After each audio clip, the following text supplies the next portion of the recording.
Hey everyone, this is Karen Waksman, founder of Retail MBA. Today we're going to be talking about selling at Bed Bath & Beyond Marketplace. If you have a great product that's perfect for their marketplace, this little training will give you some things to think about in regards to selling there. With that said, let's get started on today's training. So there's a term coming out in the world that's been pretty popular lately, and I wanted to talk about it. It's called marketplaces.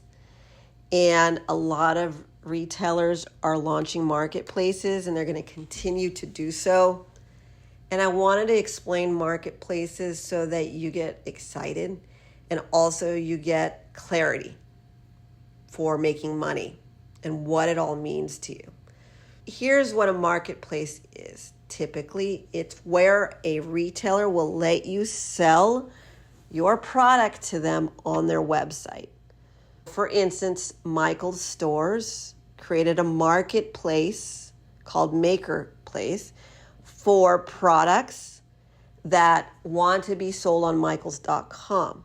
Walmart originated this with Walmart Marketplace. It was a way to compete with Amazon. Amazon showed up and people were able to throw their product up on a website, and Amazon drives the people to that site. You benefit from that. You sell a lot of products. A lot of people made a lot of money.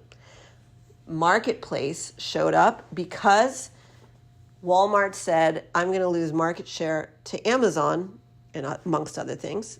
Also, it's a good idea.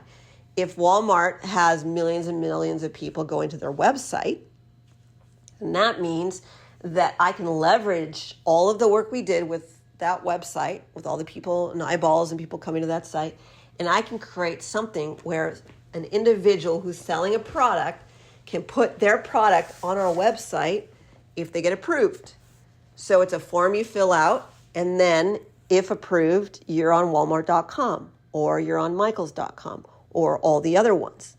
So essentially, a marketplace for the retail chains really means that they are leveraging what they've been doing. And also, Walmart Marketplace told all the other retailers it's working, because Walmart benefits from this in that they have products they buy with buyers. All day long, buyers are buying products at Walmart. But for the marketplace, they're just leveraging their website and they're not dealing with buyers. See, the buyers can only buy X number of units, X number of products for their stores or on their website.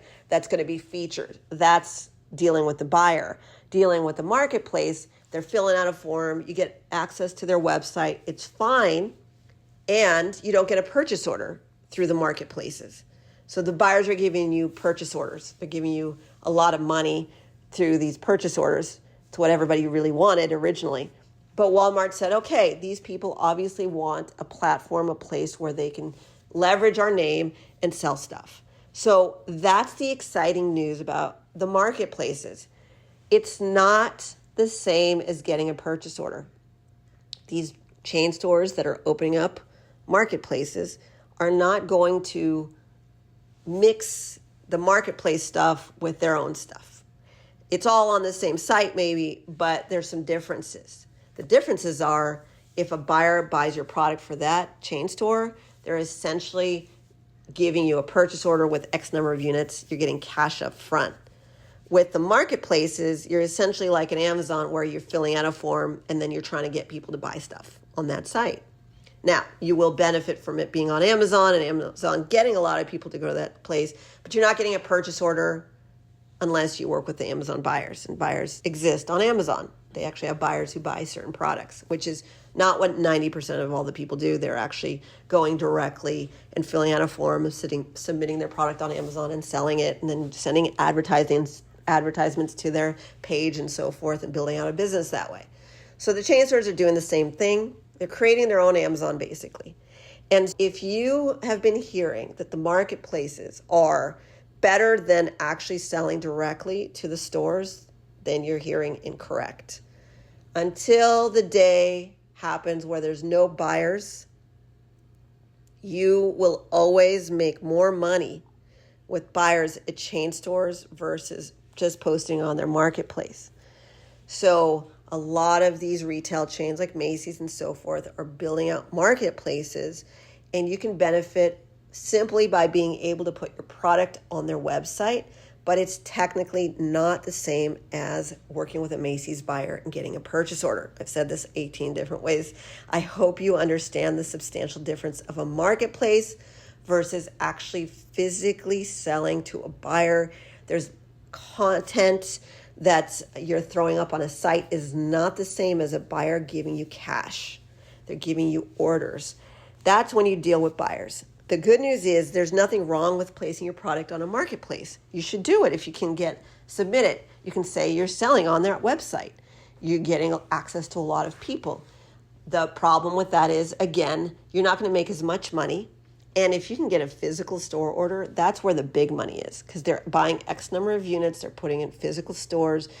That's the biggest quantity. The second one is selling to buyers directly on their website. So there are buyers who buy for the e-commerce brands. They have to merchandise these products, right? They can't just throw up any product that you want them thrown up at.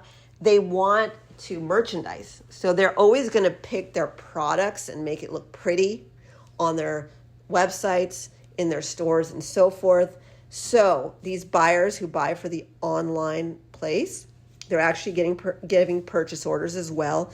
And also they're very selective as to what products they're putting on their website. So the Walmart buyer is very different than the marketplace situation, where the Walmart buyer is actually buying stuff either for their stores or their website, and what they're buying is very exciting, new, interesting, innovative, whatever it is that they're buying. Products they're converting, they're willing to give money to it. The marketplace is another revenue stream for Walmart, and also it supports you. So it's a win for all. You're going to see a lot more chain stores opening up to this, because then Amazon loses market share.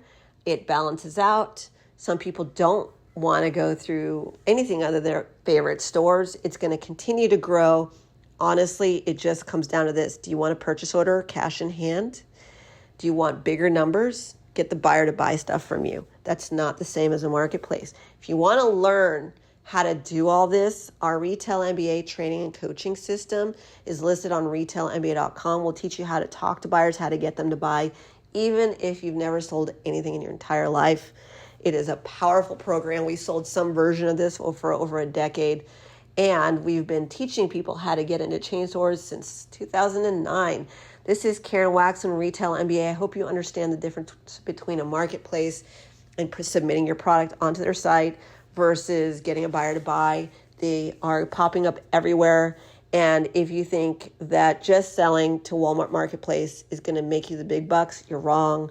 The big money comes in with the buyers, and that will be across the board for all the different retailers. And I just wanted to create a generalized one so that you understand that it matters that you see how they're popping up, why they're popping up, what that means to you, and where the money is. If you're going to be placing your product on a marketplace, create beautiful imagery, make it look good, look at the content, make sure your SEO, search engine optimization, is correct, like the words you use is wonderful, and also definitely share that you're selling on these sites, but continue to build your brand up and try to get those buyers to buy, because that's where baller money happens. That's where the real money happens. Karen Waksman, Retail MBA. I hope this helped. Thanks so much.